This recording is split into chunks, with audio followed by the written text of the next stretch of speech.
Kí ló fẹ́ ṣe ní boot tó ń wá boot ṣe? Wọn ò ní láti ṣí boot mi náà, kí ló fẹ́ gbé? Ṣèbí bátìrì náà fẹ́ yọ. Ẹ̀sọ́ kí ló fẹ́ ṣí boot mi fún? Remote ọwọ́ yẹn náà máa fi ṣí. Tó bá dẹ̀ ti fi remote ṣí, wọ́n á lo kọ́kọ́rọ́ kí ilẹ̀kùn yẹn bá lè ṣí. Kò sí nǹkan tó fẹ́ wá lọ sínú boot. Ẹ má disturb mi, ẹ má padà wá mọ́.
Welcome, everyone. I was taking a little time to admit uh, to connect to Facebook and YouTube. So we're on Facebook now, we're on YouTube Live, and I'm sure that people can see us right now. So apologies that I had to keep you in the waiting room for a while. It's 3 o'clock right now, and we'll be starting shortly. So we're live on Facebook, and I'm sure we're also live on YouTube. Sorry, we're live on Facebook. We're live on YouTube as well. So you can check all of that. And just in case you can't make it into this. Okay, I think I just did something.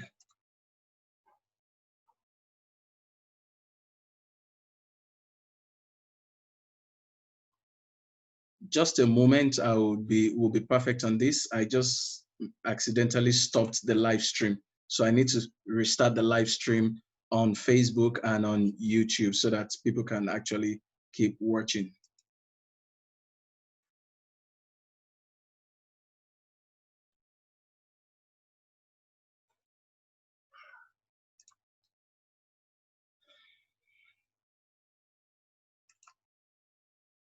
So please just give me a moment so that we can actually connect on Facebook and YouTube. Once I'm sure that we're live there, we'll keep going.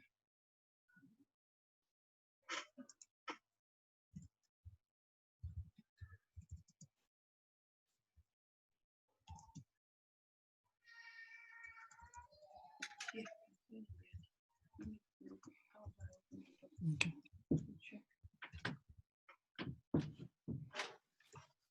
Okay, so we're going live on Facebook right now. And that's it. I think the people on Facebook should be seeing us now.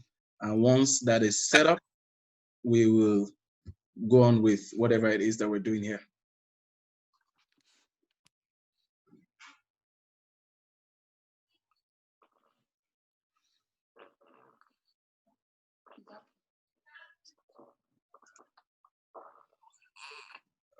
All right. So our facilitator is in already, and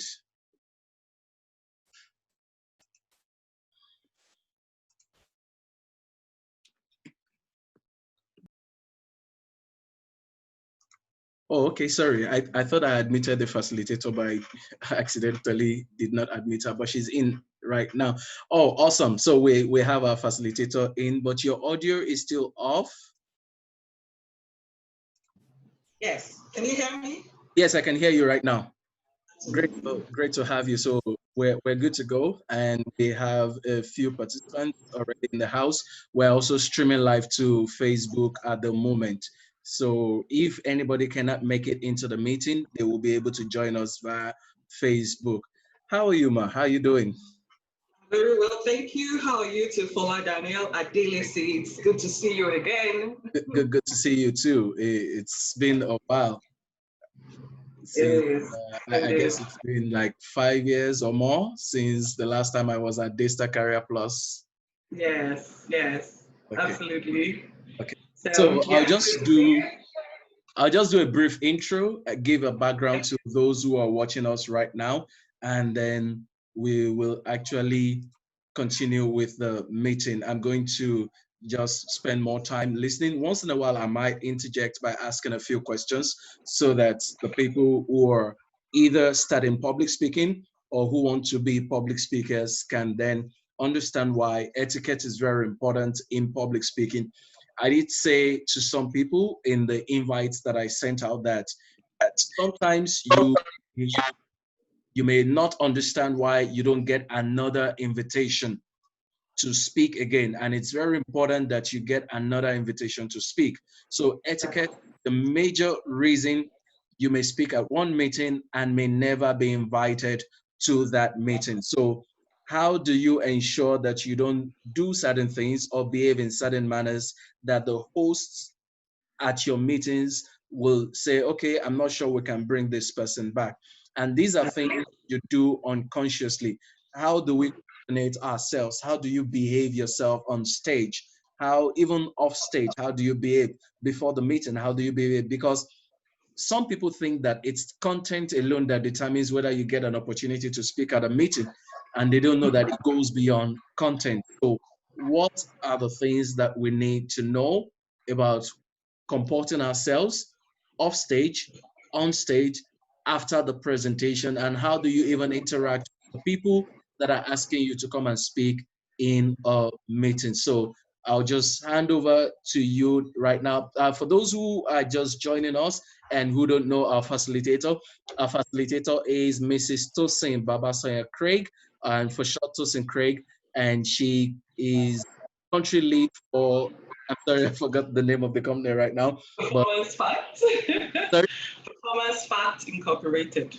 Exactly, and she also volunteers at Daystar Career Plus, where she's helping quite a number of people to get it right with their careers, job hunting, and all of that. And she's been doing that several years. So she's passionate about people getting into the right jobs. She also is very passionate about etiquette, and she has quite a number of materials and resources as far as etiquette is concerned. So please, let's welcome Mrs. Tosin Craig. Thank you very much. I'll just go to the background now so that you can enjoy it. Over to you.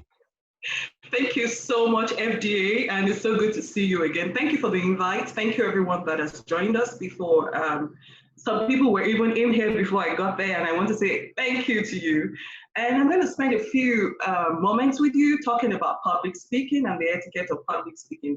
Now, I am a trainer, first of all, before a public speaker. So permit me to please share some slides with you, if that is fine, so that I believe that when you see, you're able to also, get it stuck in your brain.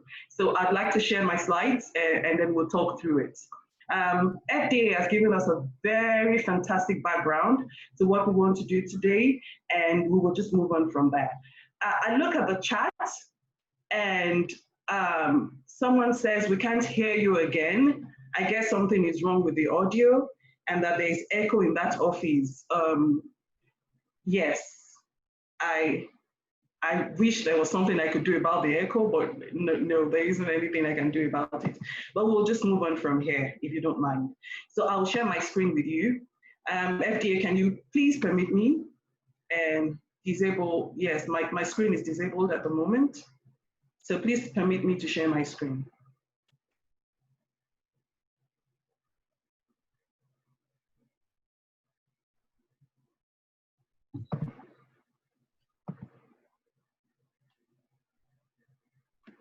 Okay, so while we're working on that, my name is Tosin Babasaya Craig, and I am still negotiating with Mr. Babasaya Craig to see if we can, put Babasaya Craig somewhere, because I think Tosin Craig just sounds really touche and simple. But for the purpose of this class, you can call me Tosin Craig, and that is fine. And we'll be talking about the etiquette of public speaking.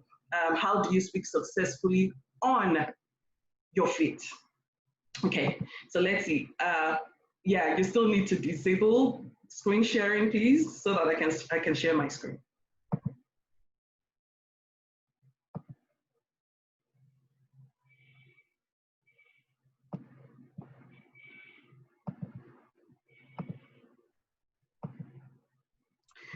You can try now. Try now. Yes, thank you. Fantastic. I hope we can see the screen. FDA, can you see my screen? Yes, I can see your screen now. Absolutely. So we're going to be talking about etiquette for public speaking. And I call it speaking successfully on your feet. You already have a background to who I am. And I've been speaking for about 12 years now. I studied architecture in school, but 3 years down the line, I discovered that I had a passion for speaking.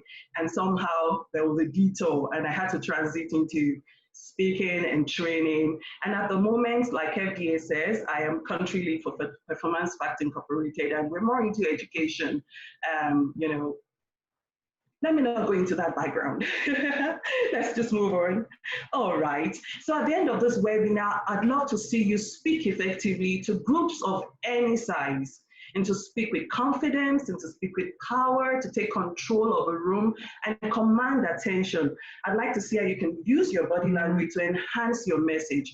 I'd like to see that you can present any technical or business information more effectively. I'd like to see that you can conquer your stage fright and nervousness and anxiety.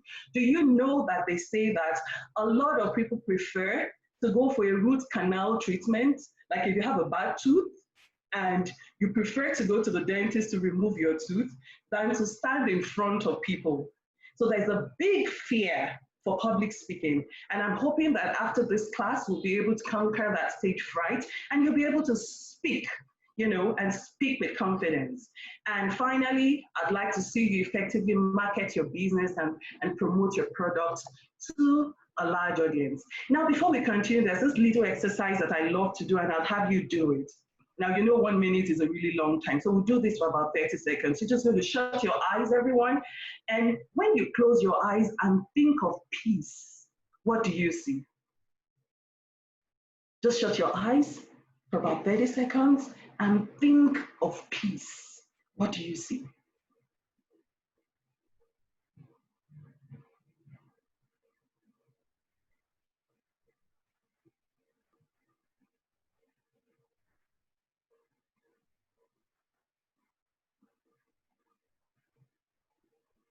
Fantastic. So let's come back.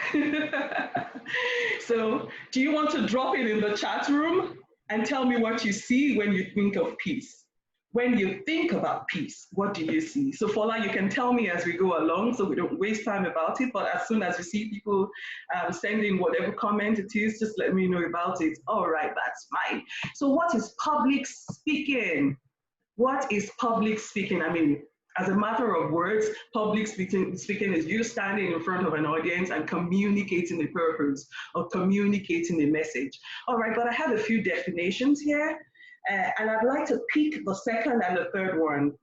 Public speaking is a process, it's an act and an art, or it's a science and it's an art of making a speech in front of an audience. It's the process of speaking to a group of people in a structured, deliberate manner intended to inform, to influence, or entertain the listeners. So your comedians are public speakers. Your president, at his 2 weeks communication about COVID-19, is a public speaker. Your governor, that gives us, or if you're in Lagos State, we have the daily communication from the governor, is a public speaker. Martin Luther King, where he had to influence the Black Americans, is a public speaker. So you speak to inform, to influence, or to entertain your listeners. Now look at these 5 people on your screen. What do they have in common?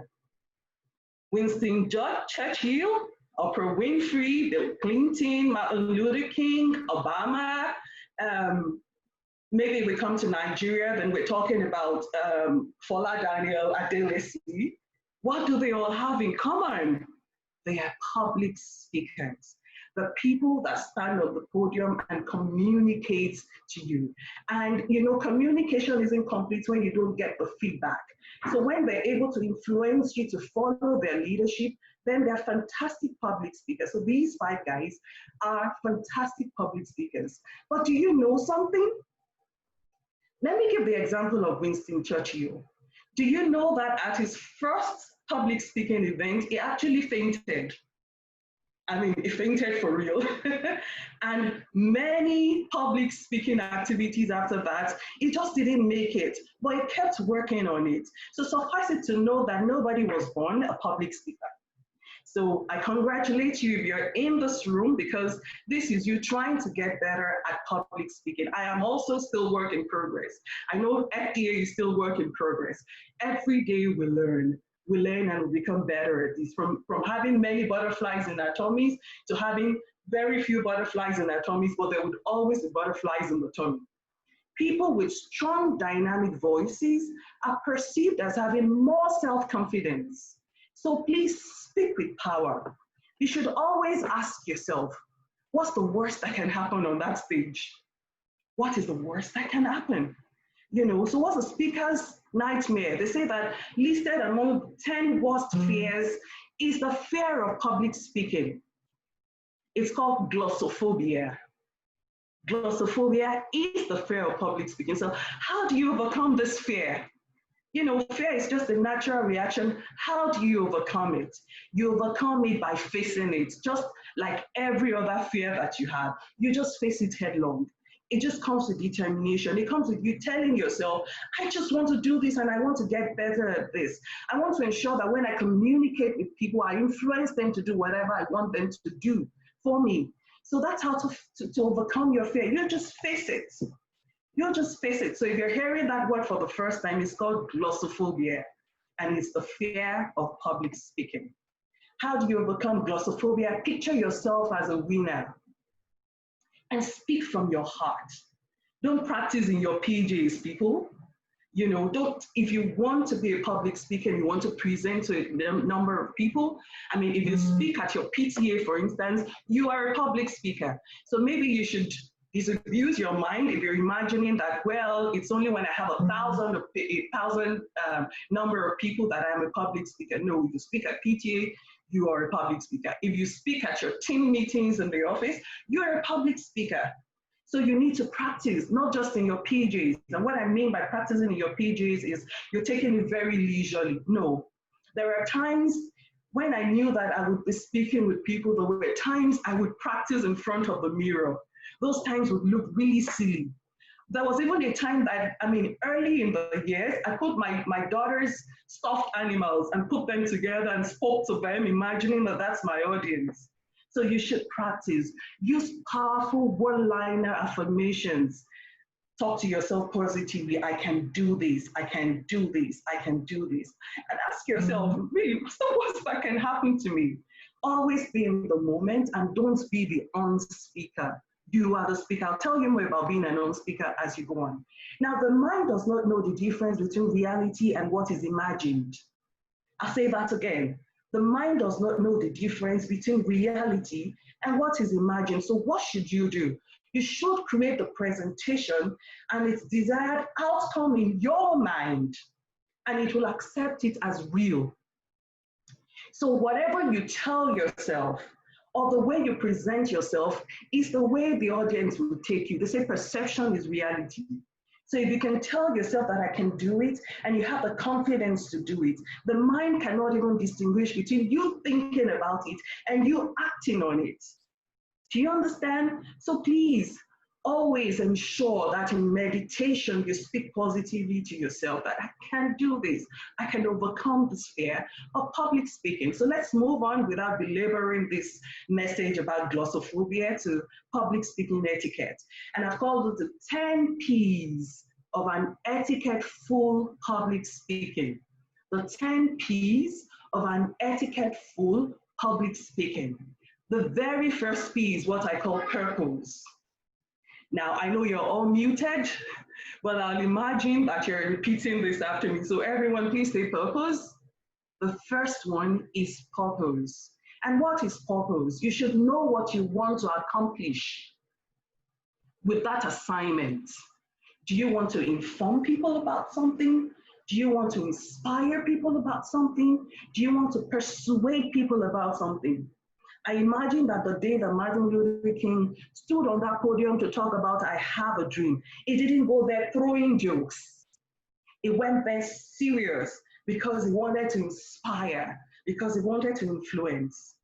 Now you can imagine that Ali Baba would not do the same thing because Ali Baba would come in to make you relax and to throw jokes, so to make you laugh. So you must always, always determine in your mind and know the purpose for which you want to speak with people. If you're going to sell your products to people, you cannot go there throwing jokes, talking leisurely. What you want to do is to influence them to buy your products. The second one, when you want to speak about purpose, is you knowing your audience and their purpose for listening to you. I'll give you an example. Many years ago, I joined a children outreach ministry in school. And so we would go on Friday afternoons to some primary schools to talk to the children, you know, like a Christian fellowship. And I remember on my first assignment, I was put in primary one to talk to the children.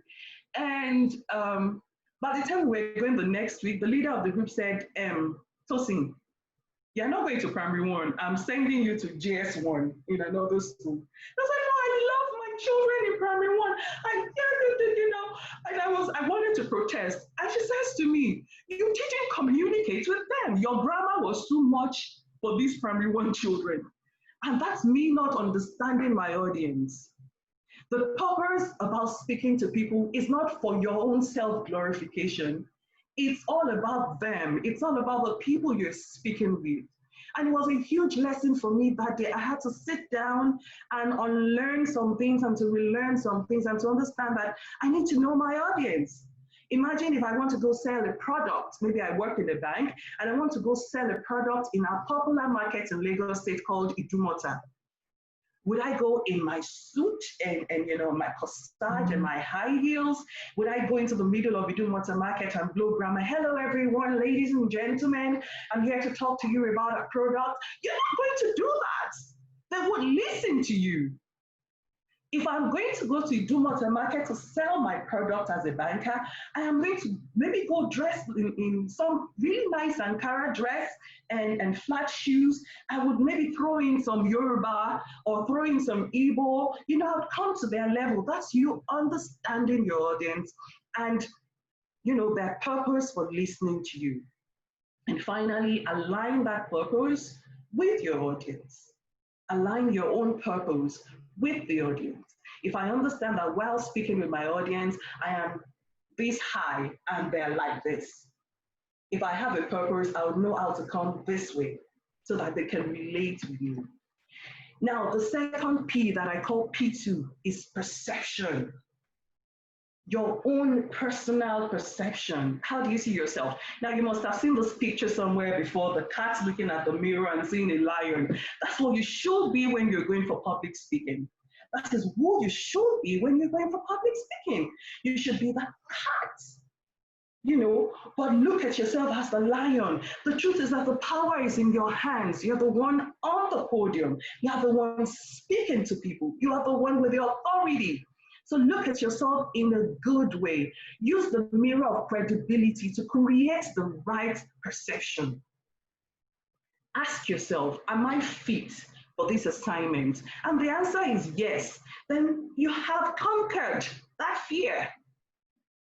So if I'm going to talk to people about integrity, for instance, I'm asking myself, if I stand on this podium to talk about integrity, I hope there are not some people in there that will say, you, integrity, you're still owing me money that you were supposed to pay back 2 months ago.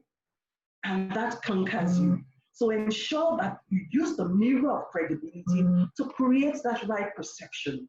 And then present your way, yourself in the way that you want to be perceived. I said it earlier that perception is reality. It's the way people look at you that they relate with you. So ensure that you present yourself in that have that powerful persona. Do you understand? Have a powerful persona. Present yourself the way, let the way you present yourself be in congruence with the way you want people to perceive you. Okay, so present yourself the way you want to be perceived, and people will perceive you the way you present yourself. Recognize that you have some authority status, and I said that a little earlier, that if not, you would not have been given the microphone in the first place. They wouldn't have asked you to do that if you didn't have the power to do it. Or if the people that are asking you to do that assignment don't know you can do it, then they won't make you do it. So recognize that you're the one on the podium, recognize the authority that you have, and use it well to your advantage. Now, P3 is projection. How do you project yourself? Now, that's very closely related to perception. Projecting the first and right impression. Look at this. And I call it the big deal of first impressions. You are either done or gone in 30, did I say minutes? 30 seconds. That's an error. You're either done or gone in 30 seconds. When you have to speak with people, in 30 seconds, they can determine there and then if they want to listen to you or not. And I'll tell you why.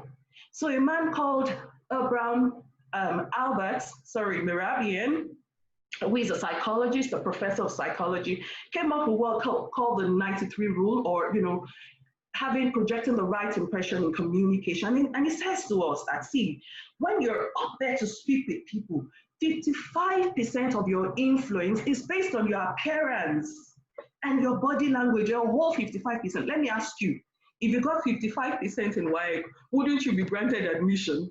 That's a pass mark. That's a pass mark. So all 55%, when you want to project the right impression in communication, all 55% of your influence is based on your appearance, it's based on your body language. And then 38% on the tone and the pitch of your voice, or the pace of your voice, and only 7% is in what you say. Now, I love to use this analogy, a lot, and I can never grow tired of doing it. Now, imagine that it's your birthday and you're given a birthday cake. Which would you like? The one with the icing or the one without the icing? Now, answer that in your mind.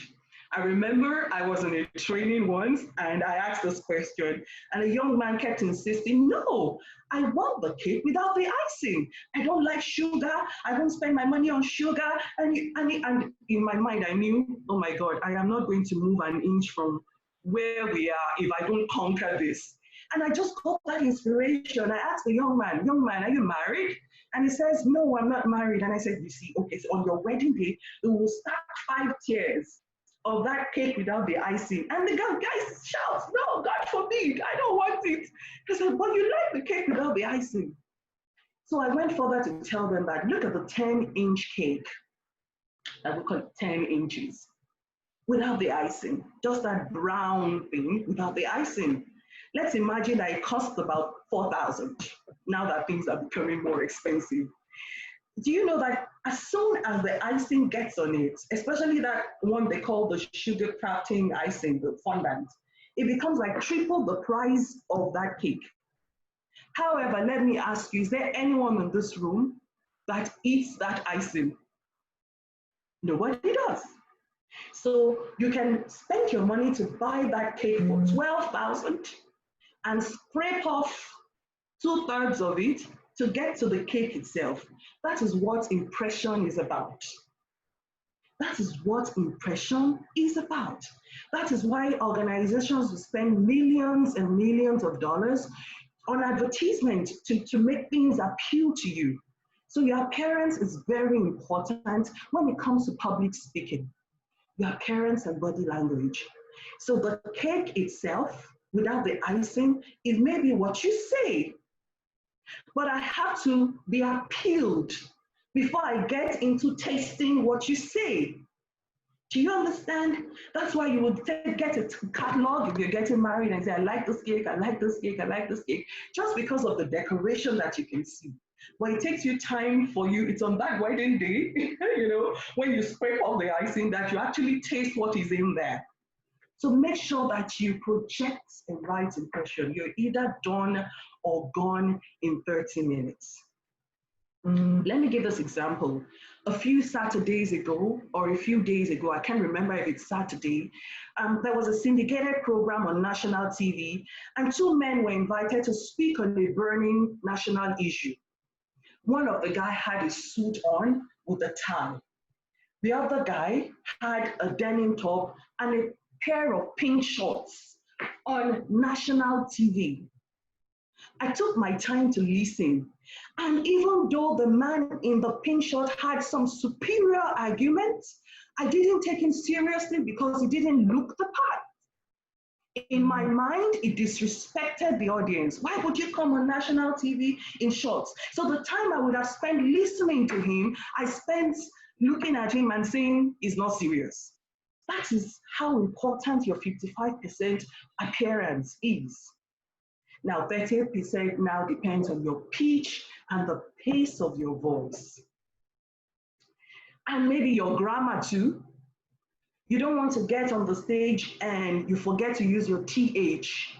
So you're like, thank you very much for, you lose people immediately. Why? You want to be able to speak right. You want to be able to speak in the right tone. You want to be able to speak in the right pitch. Have you listened to people before that 5 minutes into their presentation, people are yawning, people are bored? That's because there is no inflections. It's the same pitch all through, the same pace all through. He's not throwing in some anecdotes and some analogies and some stories and some nuggets. It's just there. And people just fall asleep on him. And 7% is what you say. So it is important for you to project the right impression in communication. I imagine that you may want to ask some questions, so maybe you should put them in the chat room and FDA will gather them for us. So public speaking is not about what you say, but more importantly, how you say it. And I'll say that again while we move to the next one. Public speaking is not just about what you say, but more importantly, how you say it. So project an image of confidence, demonstrate the power, your power and your influence, express sincerity, interest and cooperativeness, create trust. Let people trust you. Even when you're speaking and what you're saying is almost impossible, let people just trust you. Let them trust you and let them imagine that whatever you're saying, that is what it is, and we can trust you. And then recognize personal tension. And we'll speak more to that as we go on. And P4, which is closely related to projection, is your poise and your posture. I don't know if you can see this picture, the same lady with different expressions. So when you're on the pulpit, or on the podium rather, you are informing or influencing or entertaining. When it comes to a place where I want to speak about a serious issue or where I want to drive home my point, I am not going to be laughing. There will be that seriousness on my face. That's the posture, that's the poise. Or when I want to say something relaxing and something to make you relax and smile back at me, I smile at you. What do I do with my hands when I'm talking to you? Now, I've seen many public speakers put their hands in their pockets. And I feel that's not right. I feel even the best of them, I feel it's not right. You should use your hands. Have that open posture. Let people be able to understand what it is you're trying to communicate with them. Have that open posture. Let people know that you're sincere about what you're talking about. Let your face be in congruence with what you're saying. And that's really important. So your posture sells you more than your speech. Remember, Albert Mehrabian said it, 55% of the influence that you have on people is based on what they see, your appearance, and your body language. So let's look at these post-introduction acts. If you're called up to speak in a public place, there are a few things that happen that you need to pay attention to. Now, let me play this scenario. If someone is on the podium and that person introduces you, so we're going to call on Tosin Craig to take the podium. Now, the distance between where you were seated or where you were standing to where you take the podium, and when the person that introduces you gets back to his seat, you should not say anything except thank you. When you say thank you, you allow the applause to finish. You allow the introducer to sit before you continue. Now, please, don't take the microphone if you have to speak into a microphone. Don't get there and start readjusting it. Please make sure that that's done before you get there. Don't go there and say, papa, hello, twe. You know all of those things that we say. Don't say hello, papa. No, don't do that. Ensure that this is done before you get there. Go there with poise and comportment and sophistication. Walk with authority. Let people know that I've got this. I've got this. Remain standing if others are standing. So you imagine you're that big public speaker and everybody gets up to clap for you. Please ensure that you stand and allow them to sit before you continue. Or imagine they brought you up stage and you need to sit on the stage. Please don't sit until everyone is seated. Can you play that scenario in your mind? Ensure that everyone is seated before you continue. Okay? Smile before you begin talking. That's really important. You know what that smile does to people is, now, there's an exception. Even if you're in a funeral, you don't go there to smile first. It's a very solemn assembly. You don't go there to frown either. You don't go there to burst into tears, but you have that, you know, that face that I know everything is sad. And then, but we'll talk about punchlines. So the first thing you say matters, even in that solemn assembly. But if it's not a solemn assembly, please smile before you begin to talk. And please maintain eye contact. I hear people tell me, I don't like looking at people, I'm too shy. Have you seen people speaking to you before they're looking above your head? I'm sure you've seen that happen before.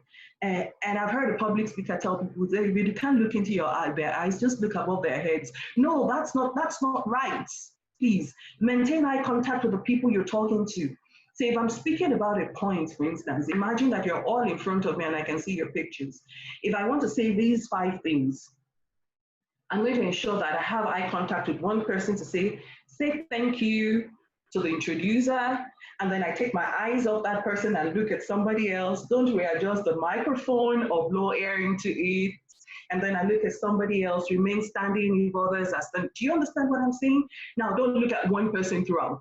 Ensure that there's eye contact with everyone. Immediately you get to a place, recognize your fans. You will always have fans. And what do I mean? Who are those people that are sold out to you, that are listening to you from the beginning?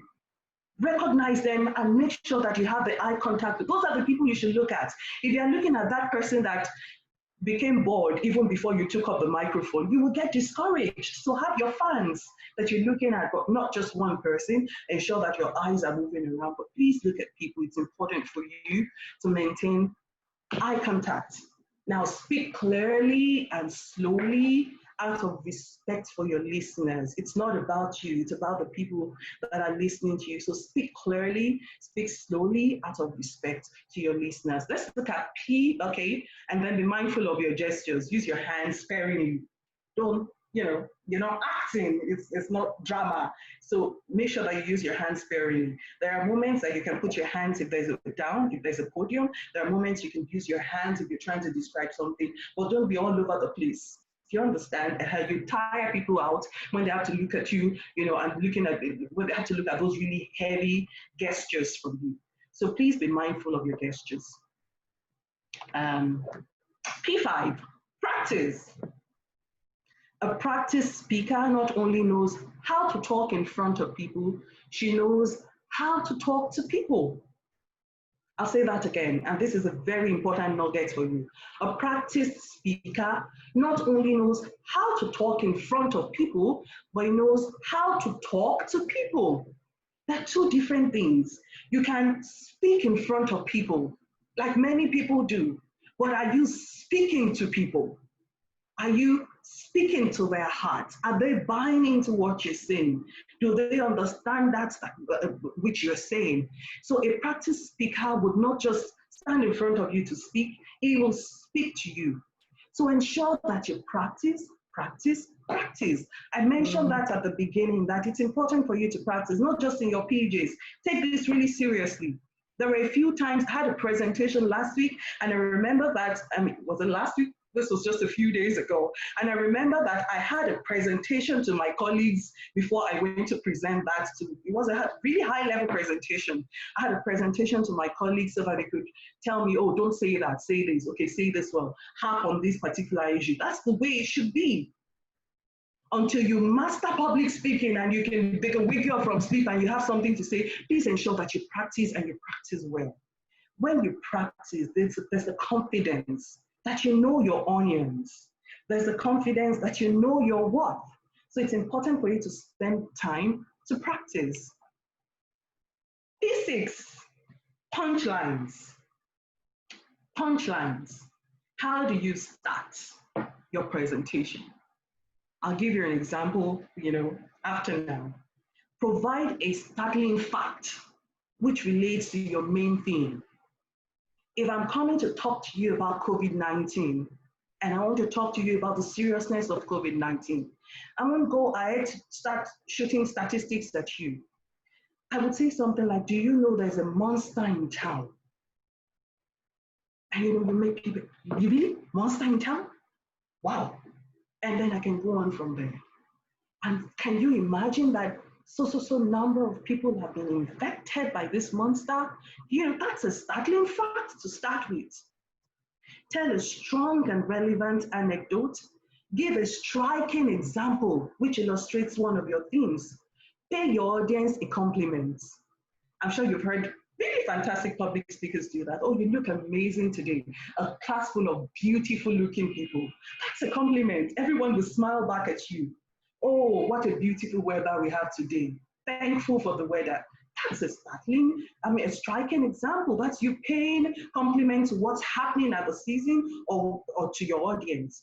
And then raise a challenging question. And I'm talking about opening punchlines here. Raise a challenging question.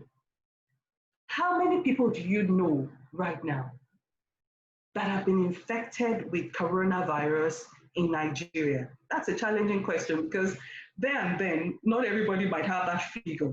So you find people thinking, and then before you're getting people engaged. That's a very fantastic opening punchline. Now look at this. Look at my opening punchline. So, first of all, get the audience attention. So if I was speaking to a live audience, I'd probably start by saying, do you know that a lot of people would rather go through the harrowing experience of extracting a bad tooth than speaking in public? I'm getting your attention. In your mind, you're rationalizing it. Hey, is it that bad? If you're a good public speaker, you're thinking, no, that's an exaggeration. If you're not a good public speaker, you're thinking, it's true, I'd rather go to the dentist to remove a bad tooth. But that's a very fantastic way to get your audience. Did you remember how I introduced myself? I said, hello, my name is Tosin Craig. And I talked about the fact that I'm still negotiating with Mr. Craig to see if we can, put Babasaya aside and call myself Tosin Craig.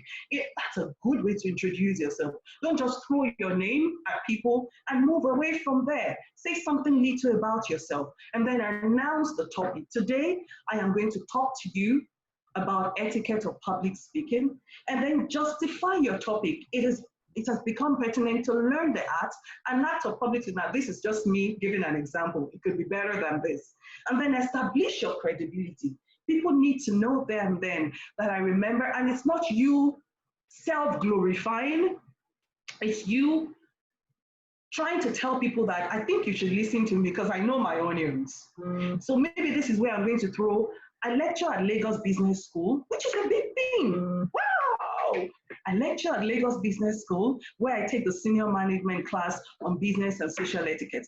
That's a big one. You're establishing your credibility. It's not you trying to be, it's you trying to let people know, listen to me, I know what I'm talking about. Or you say, I've been doing this for 12 years. I said that in the beginning. That's not me just trying to introduce myself. That's me trying to establish my credibility. And then give your audience a preview statement. Today I'm going to introduce you to the 10 P's of etiquette for public speaking. That's a fantastic way to give your audience the preview statement. All right? Now look at closing punchlines. Give a surprising ending to whatever you're saying, where you make comments which offer an original twist on your main argument. So maybe I'm talking about coronavirus, and then I want to end by throwing an open question that will make people think, oh, really, yeah. So I've talked about coronavirus, but do you know that at the end I can say, as widely as coronavirus has spread around Nigeria, I still don't have one person that I know that has contracted the virus. That's a surprising ending. Wow. We have over 6,000 people, and yet I don't know anybody personal to me that has contracted the virus. And then give the summary, give a call to action. So I want to implore you, coronavirus is spreading really fast. Ensure that you maintain social distancing, ensure that you wash your hands, and so on. That's a good call to action. And then give a final compliment. Thank you, God bless you, enjoy the rest of your day. That's a fantastic way to finish. All right, good. So somehow my slides are moving again. Would that be P7, personalize your message. P7, that's what I scored in physics in WAEC. Okay, personalize your message. When we talk about rapport, people like people who are like them. Let me say that again. People like people who are like them. So I gave an example of if I want to go speak in a popular Idumota market, and I bring myself to the level of the folks in Idumota markets, they will like me better than if I wore my pink, my suit, my expensive suit and high heels, and then I'm speaking grammar. No, they would prefer me in that state, and they will like me because I am like them. I can relate with them. So please ensure that you personalize your message. Talk to people about themselves, and they will listen to you for hours. Hours and hours. Talk to people about themselves, not just about yourself. Okay? Understand who the audience is. I spoke to that in the beginning. What do they perceive as value right now? Give it to them. That's really important. So personalize your message. Let it be fit for the audience. Okay? What are their objectives? What are their fears? What are their hot buttons and their attitudes? It's really important for us to understand all of these and personalize our message. I'll move a little fast. Use light-hearted humor. Please avoid sensitive issues when you're speaking. I have seen some comedians in Nigeria get into hot water because they went too far with their jokes. And permit me not to give examples right now, because they went too far with their jokes. So if you're going to use humor, please, light-hearted humor. Light-hearted humor. Don't avoid sexual innuendos and religious, sensitive issues. And I cannot be speaking with you, and then I suddenly blot out, I don't like this group of people in Nigeria. You can't do that. These are really sensitive issues. So keep that to yourself and use light-hearted humor. P8, the power of pause. I just did that. The power of pause. Now, I didn't call it pause, like we said. It is called pause. Pause. The brief lapse of word that can express thoughtful contemplation. So if I say something really powerful, I have a dream, then I keep silent for a few seconds. What am I expecting would happen? Everybody thinks about it. I have a dream, I have a dream, I have a dream. Many years after Martin Luther King said that, we're still referring to it. When the first Black man became president in America, they pulled out the speech again because it gave expression. There was thoughtful contemplation. And another reason why you should pause is for you to scan the environment and be sure that everyone is following you. It's for you to understand people's body language. If already you're finding 5 people yawning at you, then there's trouble. It means you're boring. And that's when you should quickly put a joke that can make people laugh, or maybe bring your class to an end. It's unfortunate I can't see all the faces looking at me right now, but I want to imagine that I'm speaking some sense, okay? But if it's a live audience, when you pause, you're able to let the words you're saying sink in, and you're able to scan your audience to be sure that you're communicating right, okay? So it's important for you. Brief lapse of words can express thoughtful contemplation or emphasize a particular point. So it's important for you, please, to pause when you're speaking. Pause for people to gather their thoughts together. Okay, fantastic. We'll move on now to P9, parallels.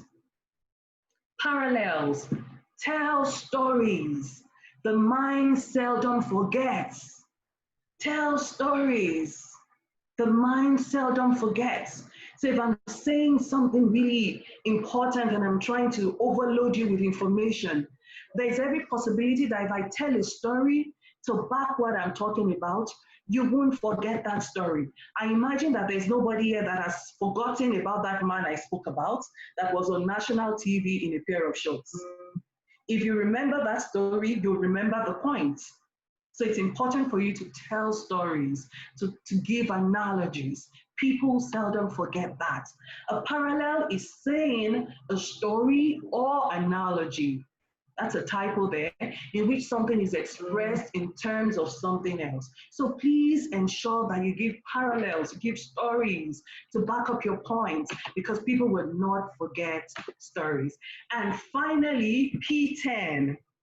Now, I rushed through this because I know that this is Zoom. This is not live, where I'll pause and ask if anybody has questions and so on, and listen to people's body language. So permit that this felt rushed a little bit, but because I know that I must also take care of your time, for busy people.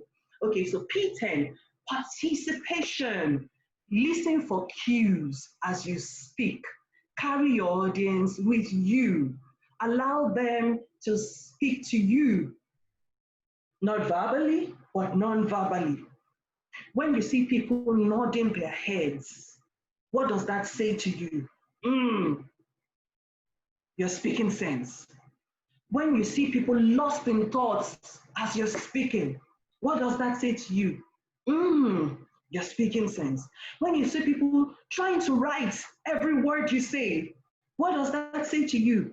You're speaking sense. So it's important that you should allow participation, and please allow people to ask questions. Be that person that is willing to give your email address. In case the time is so short and you're not able to speak with everyone, give them avenues to reach you. It's not fantastic for you to be that man with authority that has spoken so well, and then people cannot reach you after. Give out your Instagram, handle, give out your Twitter ID, let people be able to speak with you, give your email address. That's participation. And if there's ample time for you to take questions, please allow people to speak to you verbally. Bring yourself to the level. Let the words you speak be seasoned with salt. Let people believe you.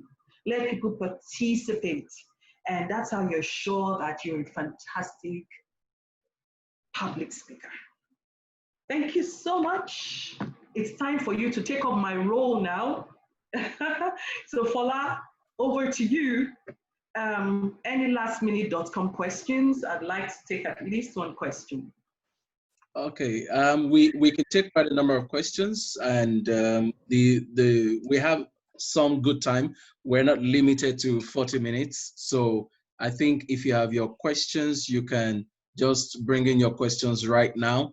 But while we're trying to take questions, I think that you can actually just attend to, I'll pop up with some polls right now. Quite a number of people are not on their videos, so this is not looking good right now. So before we end the session, I'd like to see maybe everybody coming on the video for a few minutes and then do a shared screen for everybody here. But before then, I did a poll earlier, so let's also go back to, we have quite a number of polls that people are supposed to attend to. So I'm hoping I can see okay, so we have one more poll that I want to launch right now just to get feedback. And while that is going on, please let's have your questions being dropped in the chat room. So there's a poll right now. Everybody should please quickly take 2 seconds to answer that question that you're seeing on your screen right now. Do you think this session was really necessary at all? And if you have your question, let's have your questions drop in the chat room. So while that is going on, I want to come back to our facilitator. Thank you so much. That was a fantastic session, and I really appreciate your session. So, okay, I see more people. Please, I want to see your faces. Come on screen. I want to see your faces. So when I see all the faces, I'll come back. Come on, yeah, let me see your faces, even if it's just for a few minutes. Thank you. Hello, beautiful people. Yeah, please, come on, let's see your faces, please. Let's see your faces. Okay, So it's been what I can see. Mr. Kunle Craig in the house. Let's see your face, please. Awesome, awesome. Okay, so I'm sure that you've enjoyed the session so far. But if you have questions, just go to the chat room and let's see what you have to say. So while we're waiting for the questions, I want to quickly ask you a very important question, and I hope that this question will benefit everyone too. Now, how do you think a speaker should negotiate with people who are asking that speaker to come and speak? Because I really think that's where the etiquette begins. Sometimes the speaker begins with charging a fee, and you're saying things like, if you can't pay this particular fee, I'm not interested. How best should you handle that kind of situation? Or you're afraid, you don't want to ask them if they're going to pay or not, but you can ask them questions like that. How should you handle that kind of situation?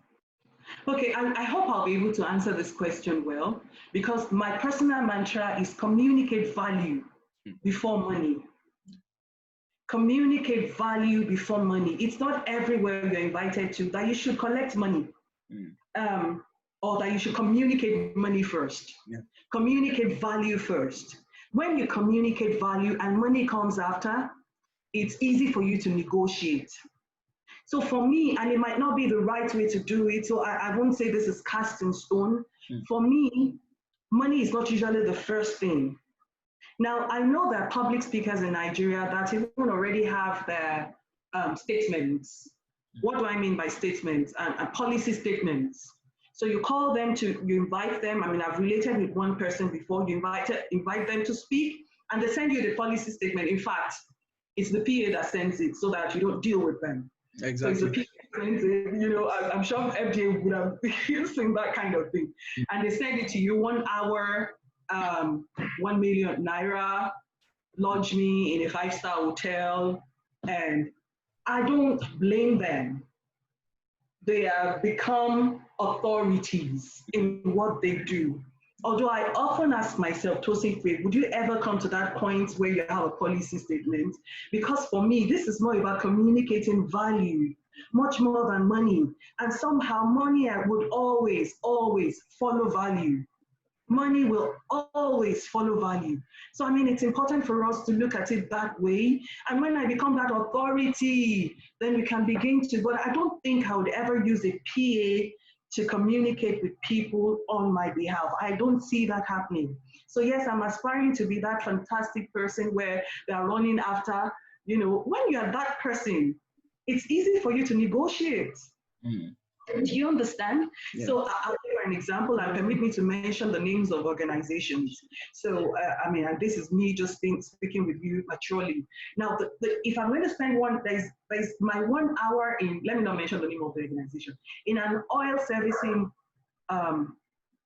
firm, the 1 hour I spent there was the same amount I collect as salary every month.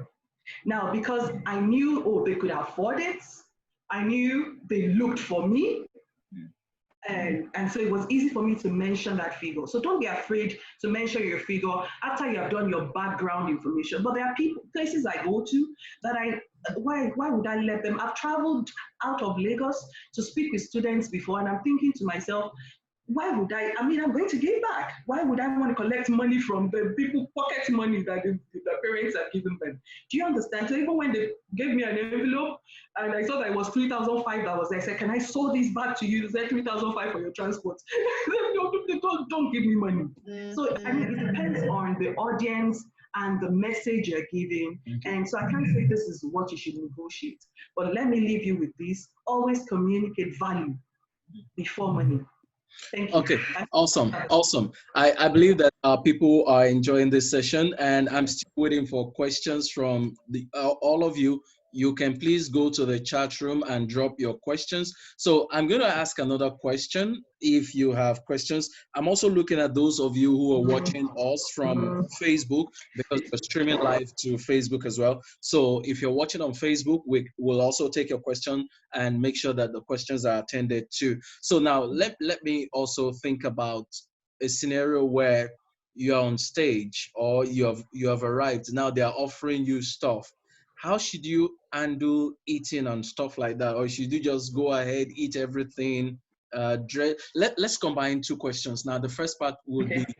how to conduct or coordinate yourself when it comes to eating.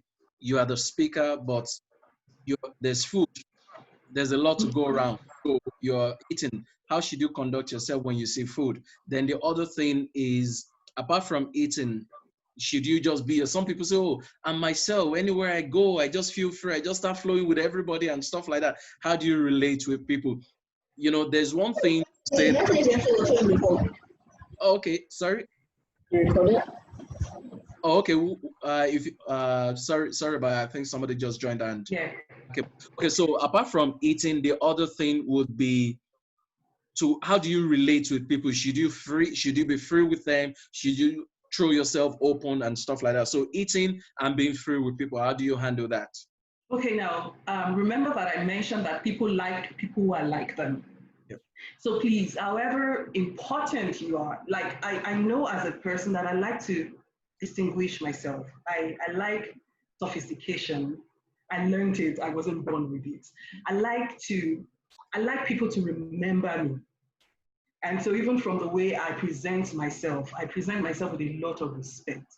However, if I get to a place where we need to eat and we need to eat together, I won't be, please bring my food to the to my room for me. I would sit down to eat with them because that's actually part of public speaking. You're communicating, you're like them. Even though you're the one with the authority, you are like them. So I would eat with them. That's when I'm going to show my poise. That's when I'm going to make sure that I use my fork and knife well. That's when I'm going to make sure that I observe all the dining etiquette, and that's topic for another day. That's where I know that I'm going to present myself as someone with poise. However, I won't be that high class person that can't eat with my audience. If I cannot relate with them, if I can't eat with them, then how would they buy into what I'm trying to communicate with them? So it's important for you, as much as you want to present yourself as the authority, as the one with the microphone or whatever it is, you also should be able to relate with them and let them understand you. I think there's a part B to that question that I can't remember right now. So how the first part was eating and the second part is coordinating. How do you behave yourself around them? How do you behave yourself around people? Should you be free? Should you, act like you're prim and proper?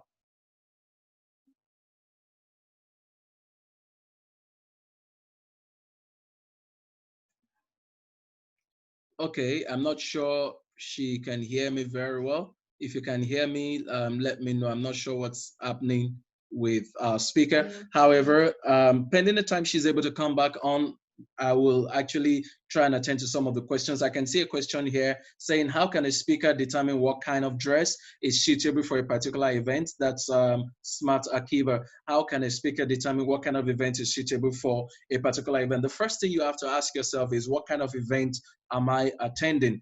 And is this a corporate event? Is it a social event? Is it a corporate casual event, that kind of event? Maybe, for example, you're doing a dinner in the evening and you're going from work to that event. So it might be a corporate casual event, it might be a social event, or it might be just a normal casual event. So that's the first question you need to ask yourself. And your answer to that question will then determine the next thing to do. If it's a corporate event, then you're going to ask yourself, are you meeting with your colleagues, or are you meeting with people that you're going to be seeing for the first time? Who are these people that you're going to be talking to? Even though it's a corporate event, are they your contemporaries? Are they your superiors? Are they your bosses at work or bosses within the industry? So that's going to determine what you're going to wear. But more importantly, generally for men, if it's a corporate event, I'll advise you wear maybe a black suit or a navy blue suit. Those are the general rules for men. If you can't do a black suit or a navy blue suit, a brown suit might be appropriate, but you also need to be careful with how you're combining those suits. For ladies, yes, a skirt suit is okay. For those of you who wear pantsuits, of course, that's also fine. But it shouldn't be tight. It shouldn't be too tight to your body, so much so that people are focused more on the curves than on your physical appearance. And for the men, of course, you know that you shouldn't wear striped suits on striped shirts and striped tie.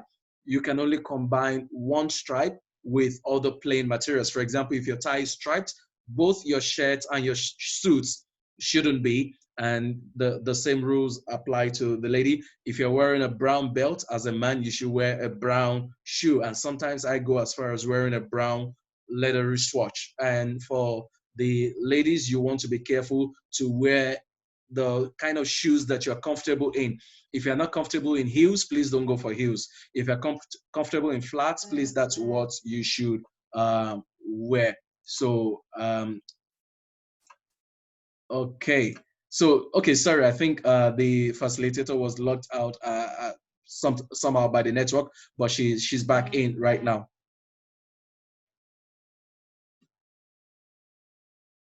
Okay. I guess our facilitator is back in. I believe she is. All right. I am sorry.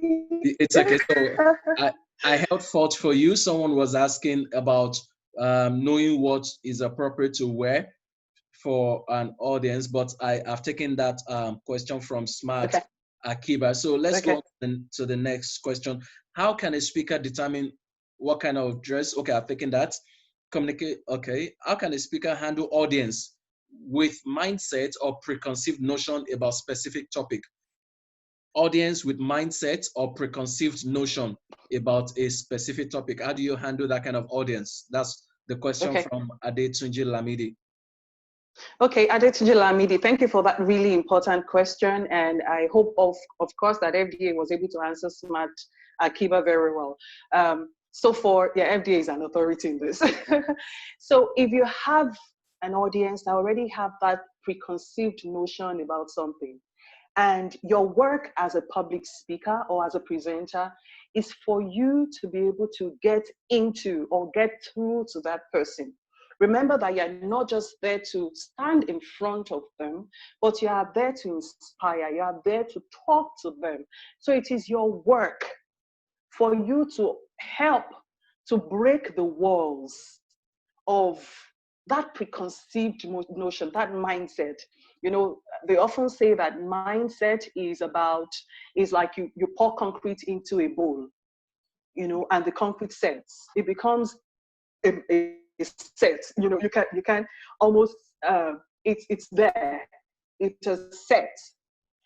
In architecture, we ask ourselves, as a concrete set, it means, is it standing? So it's two ways. There are words that you can speak to inspire people. Remember the genocide at Rwanda. It was from someone, anyway, speaking to tell people that, see, you go slaughter people to assert yourself. Do you understand?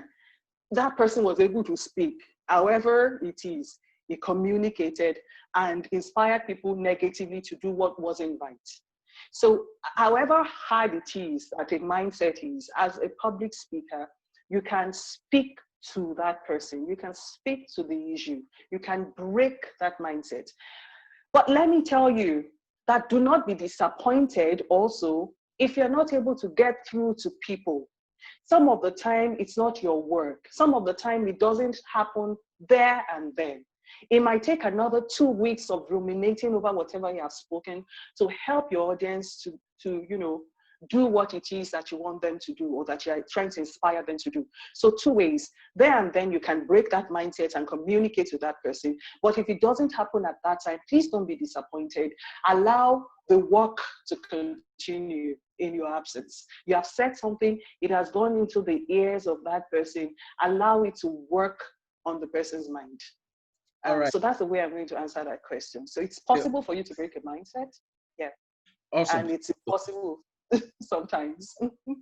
Okay, awesome. We have a question from Fola Shade, okay, and she's asking, are there tips and apps that can help public speakers work on right pronunciation? Of course, there are quite a number of, just download any dictionary that has pronunciation online, and the dictionary should be the one that does the British English, not the American English. Exactly. Because if you use the American English, you will mess a lot of things up, like its presentation.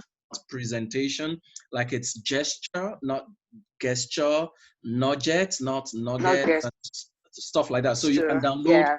you can download the any dictionary online that does British English and has pronunciation. So the next Okay. one is, So um, so I have the a dictionary here that I call the Daniel Jones Dictionary. So I remember that when I knew I was going to go into public speaking, in I fact, that's discovered I had actually the the serious dictionary age. for broadcasters.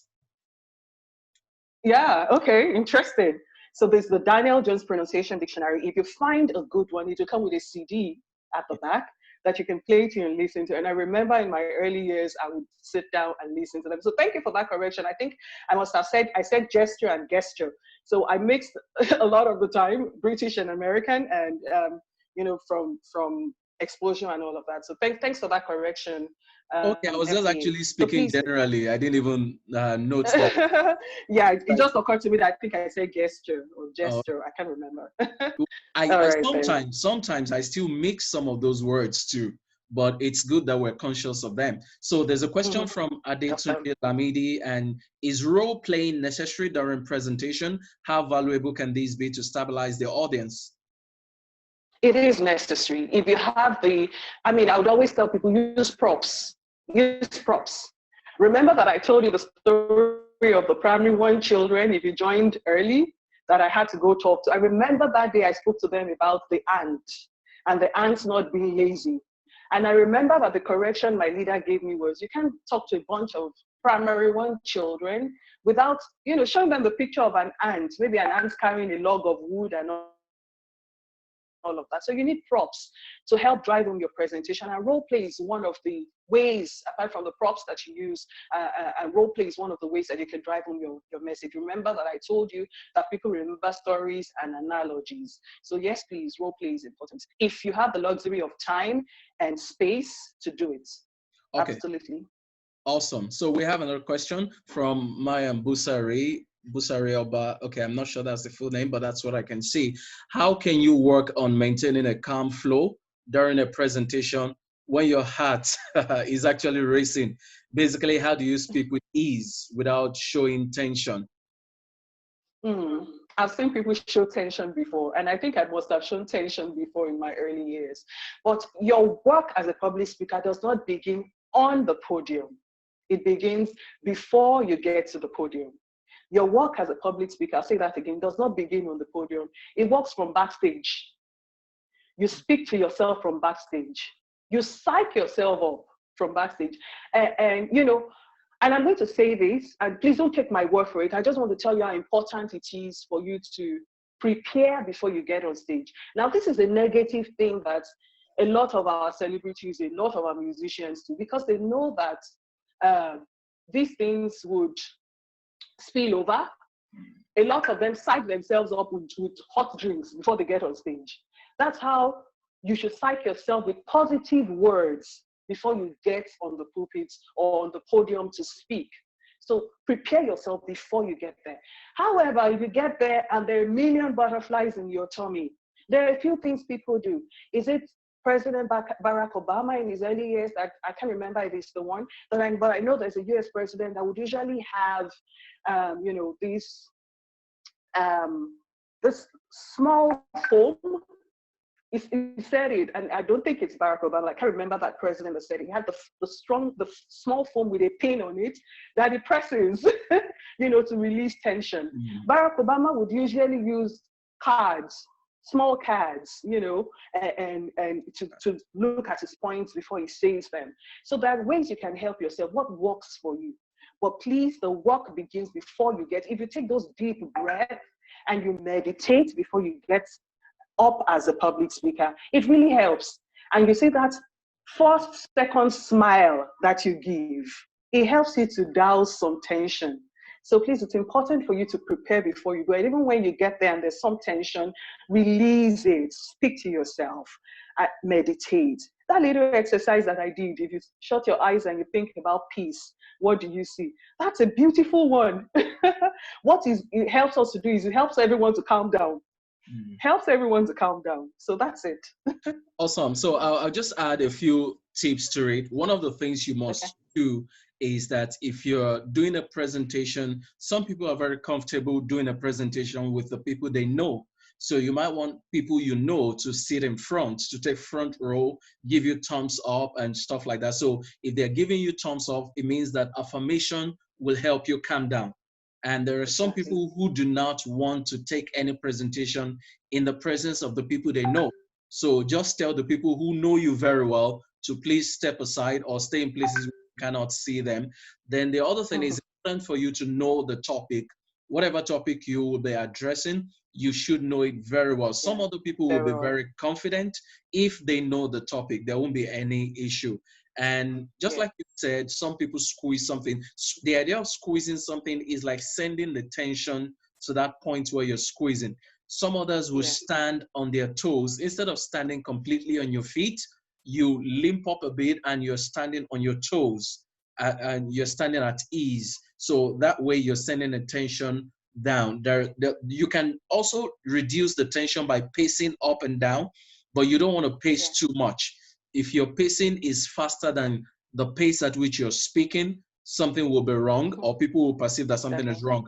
So you can reduce the tension by pacing as well, and that will help. So I'll go on to the next question. It's very important. How do you handle situations when you cannot fit your entire presentation into the allotted time? This is coming from Tosin Craig.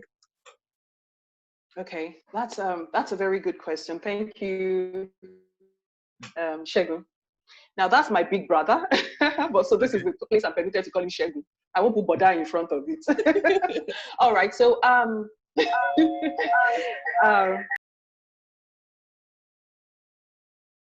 okay, you can go. I just saw your name somewhere else again and I admitted you.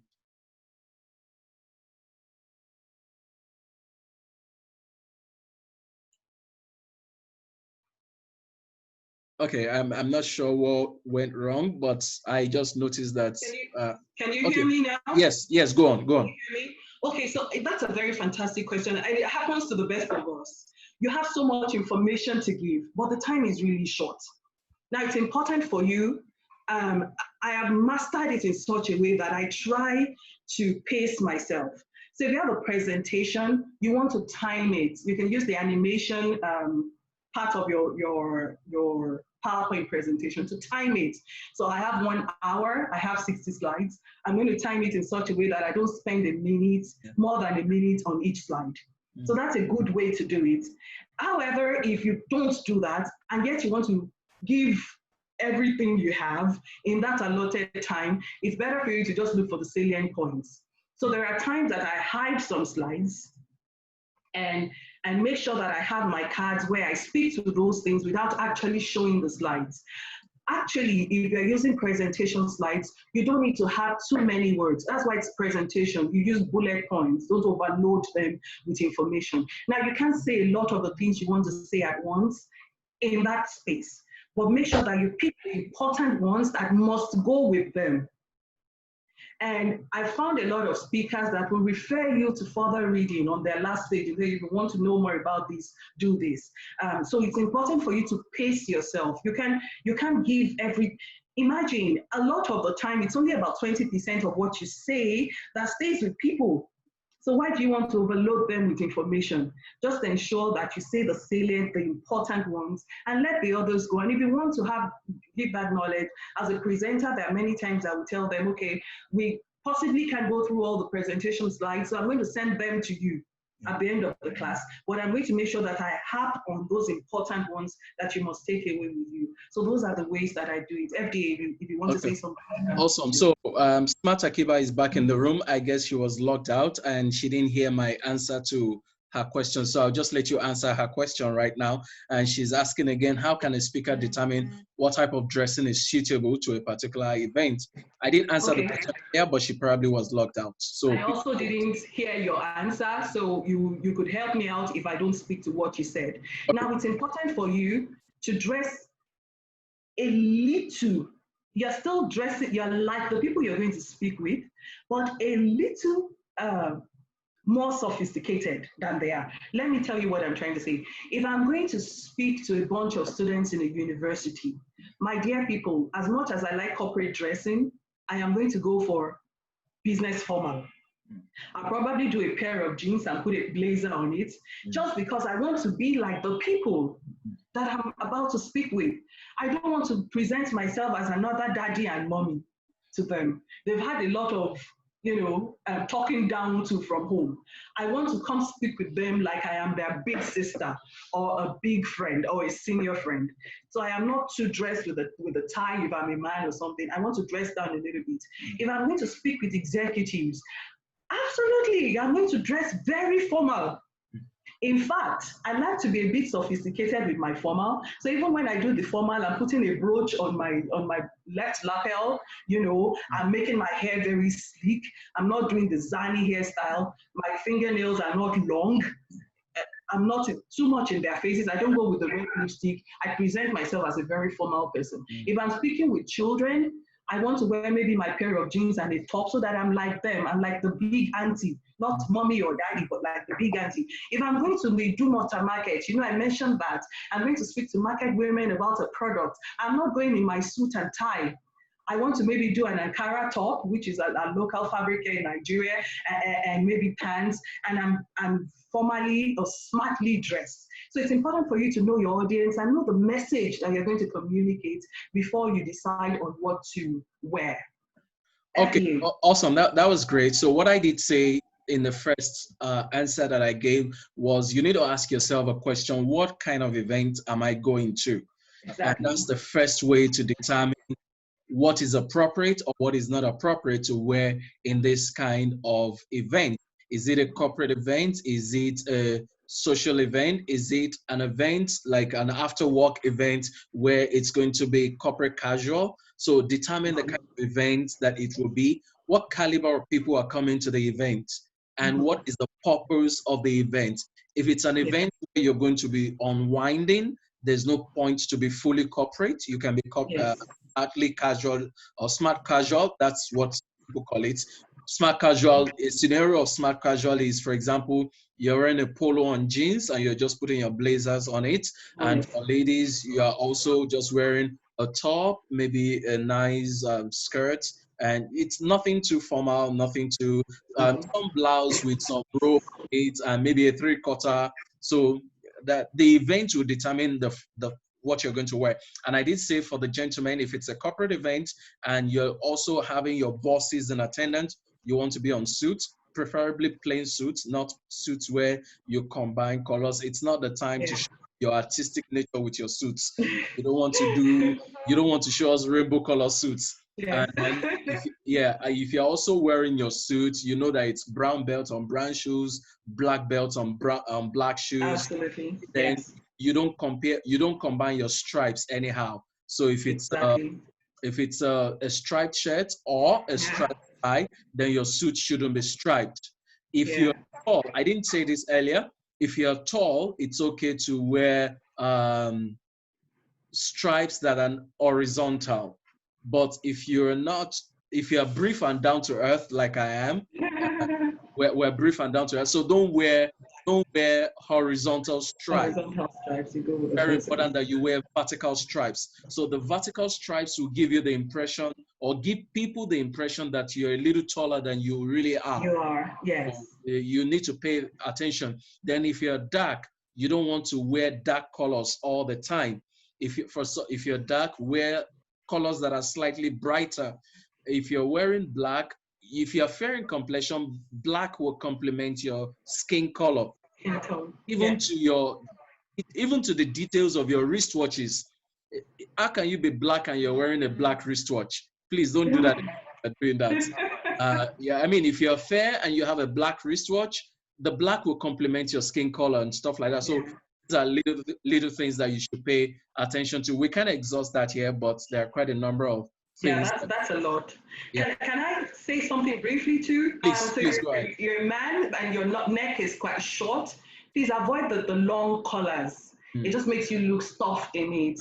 So make sure your collars are flat on your shoulder. This is a class on its own where we talk about dressing. It's another class on its own, but FDA has said it. FDA has said it. So in addition to that collar thing, I particularly feel put off when I see collars. Your collar needs to stand straight. if you can see my collar right now, when you're wearing any shirt, your collar should stand straight, something like this.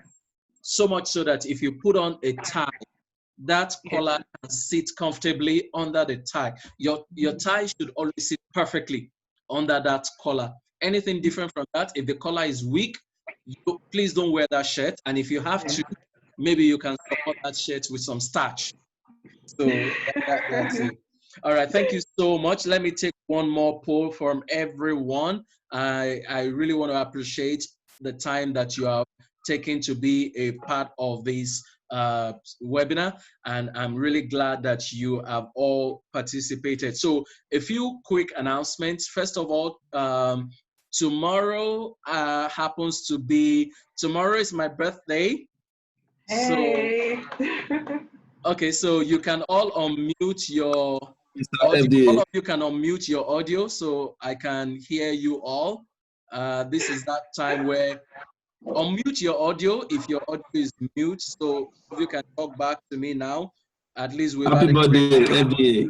Thank you so much. So happy birthday. Thank you. Thank you. Representatives of the intern. I didn't hear that. Please rock. In advance, Okay, Smart Akiba said something. I like to hear Closing that. remarks. Smart, did you say something? Edward series one. Closing prayer. Departure. Oh, okay. Hold on. Thank you. Thank you for the birthday wishes. So before we go off, I just wanted to ask that you do a few things. So first of all, I'm streaming live on Facebook. So this video, I'll make sure that the video. Okay, so this is the part where we go back to muting everyone. So the video will stay on Facebook. You can go and watch the video on Facebook. You'll find it at on facebook.com/Fola Daniel Speaks. That's where you can find the video. And I will also put it up on YouTube much later today. You can find it on youtube.com/Fola Daniel Speaks. I'd like you to also subscribe to that YouTube channel so that you can actually keep getting notifications. Just in case you miss the publicity for any of the event, you can continue to watch the video on Facebook and on YouTube. And please subscribe to my YouTube channel. Please and please, I'm begging. Then I have some of my books. They are in ebook versions. I have them online. You can check foladaniel.com/shop, foladaniel.com/shop, or you can check Payhip. Payhip, that is PAYHIP. Payhip.com/Fola Daniel Speaks. So those of you who are not in Nigeria, you can use payhip.com/Fola Daniel Speaks. If you're in Nigeria, you can use foladaniel.com/shop. I'll also put that in the chat. Those are the places where you can get the ebook versions of my books. Thank you so much, everyone. I hope that you would have attended to the last poll that I have here. If there are other questions that we may not be able to take here, just drop your questions. And once again, thank you to our facilitator, Mrs. Tosin Craig.